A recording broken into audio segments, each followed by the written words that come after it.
Hello and welcome to 6 Minutes with the Renegade Economist. This week we break our 6-minute rule. Fred Harrison's going out to catch up with Dr. Michael Hudson, professor at one of America's universities and also former Wall Street consultant. A lot of commentators globally have got it completely wrong when it comes to the global financial crisis. Hudson and other renegade economists who are hooking up with our network have really got their finger on the pulse, and you'll see why. Fred Harrison puts to him these searching questions. How do we solve the debt problem today? The only way to do it is to wipe out the debts that can't be paid. If mortgages are $500,000 on a $250,000 house, you've got to write down the mortgage to the market price, and you've got to have the creditors take a loss for their bad loans. Is the bailout of the banks going to solve this financial crisis? No, the bailout of the banks is only paying the creditors and giving the creditors the money for the bank loans without giving a penny of debt relief to the actual debtors who owe the loans. All it means is that the government is taking over the creditor position, and it's kicking out the homeowners and throwing the But won't the homes on the taxpayers market. get their money back in the end? If the taxpayers could get their money back, then you can be sure that private enterprise would have come in and they would have bought the mortgages. If you have the marketplace not buying the mortgages, if you have the bank saying these are junk mortgages and this is toxic waste, how on earth can the taxpayers make money off toxic waste? Is it really a good investment for the taxpayers to come in and bail out the banks that say we've made junk mortgages and this is toxic waste and we weren't able to sell it to find a greater fool? There's no way the taxpayers can make money on that. Okay, now look, I know you've been an economist in Wall Street. You teach economics in universities all over the world, actually.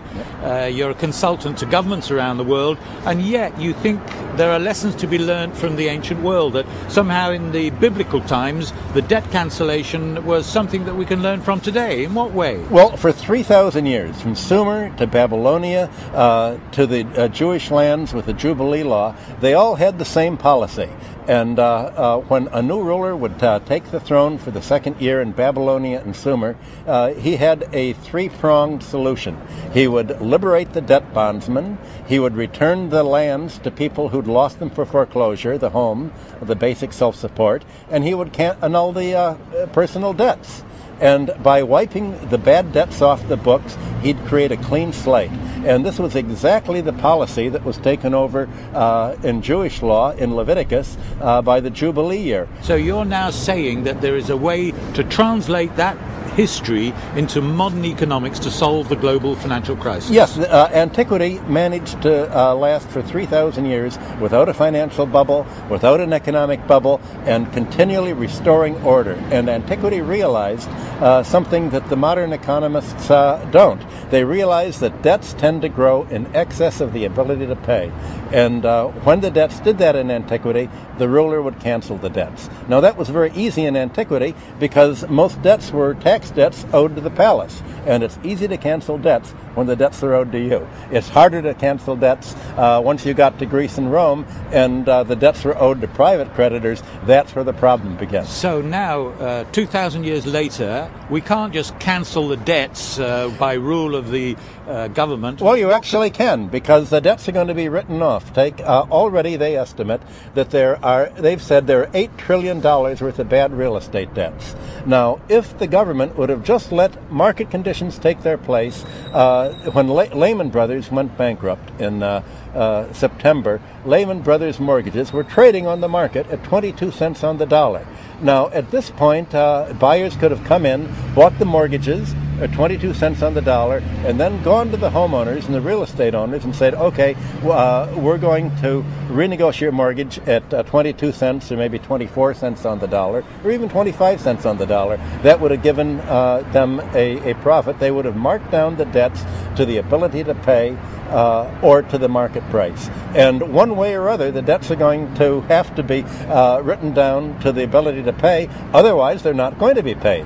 If people can't pay more their debts, they won't be. The question is, how won't they be? So why aren't governments doing that, writing off the debts or allowing the debts to be cancelled today? Very good question. The reason is that the largest contributor to the political campaigns is the financial sector, and the governments have a choice. They can save the economy or they can save the creditors creditors that made the bad loans. They've said, we don't care about the economy, we're bailing out the creditors, that's our constituency, and that's what the governments are doing today. They're not saving the economy, they're saving their constituency, the creditors. They're saving London City, they're saving Wall Street, and they're saving the bourse, and the economy's left to shrink. And until the government saves the economy and writes down the debts to the ability to pay, there's not going to be a recovery from this. But you're saying then that governments are acting in bad faith? They're not acting democratically. What the governments have done have been to turn from a democracy into an oligarchy, and we're seeing an oligarchy and in fact a kleptocracy emerge here. And the governments are not doing what the people have expected them to do. They're not representing the interest of their constituents. But President Obama says he's going to effect the change. It's not business as usual in Washington. Yeah, when Obama talks about change, he's not talking about financial change.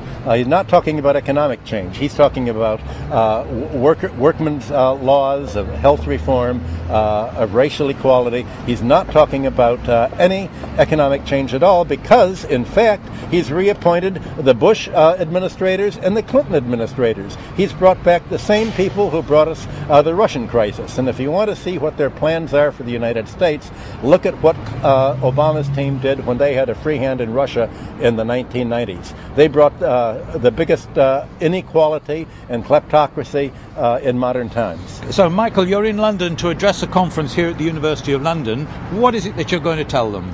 Well, I'm going to tell them that the finance sector and the real estate and the insurance sector are not part of the real economy of production and consumption.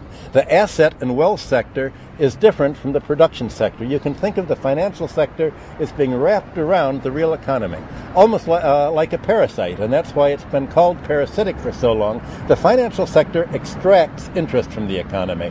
The property sector extracts economic rent, as do monopolies. Now, the key thing about parasites is that it's not simply that they extract nourishment from the host. The parasite takes over the host's brain to make it think it's part of the economy, to make it think it's part of the host's own body, and in fact that it's almost like a child of the host to be protected. And that's what the financial sector has done today. You have Obama coming out and saying we have to save the banks in order to save the real economy. The fact is you can't serve both the parasite and the host. Now, the amazing thing is that we have the economic training tablets from Babylonia from 2000 BC, and the mathematical models they had of the economy in 2000 BC are more sophisticated than any of the mathematical models that they use today for government planning. And the reason is that they calculated how long it takes for a debt to double. Any interest rate is a doubling time. They knew in 2000 BC that the debts doubled. They also knew that the economy grew in an S-curve. They had mathematical models for the growth of herds in an S-curve, for agricultural production. So they knew that the tendency was for debts to grow faster than the economy could grow.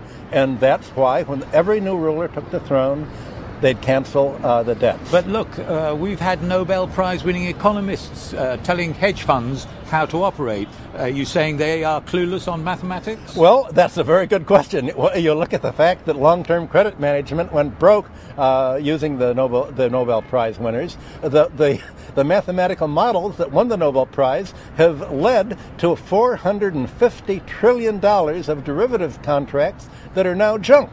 So what they've won the Nobel Prize for is junk mathematics that have led to junk derivatives and junk mortgages. That's what's happened.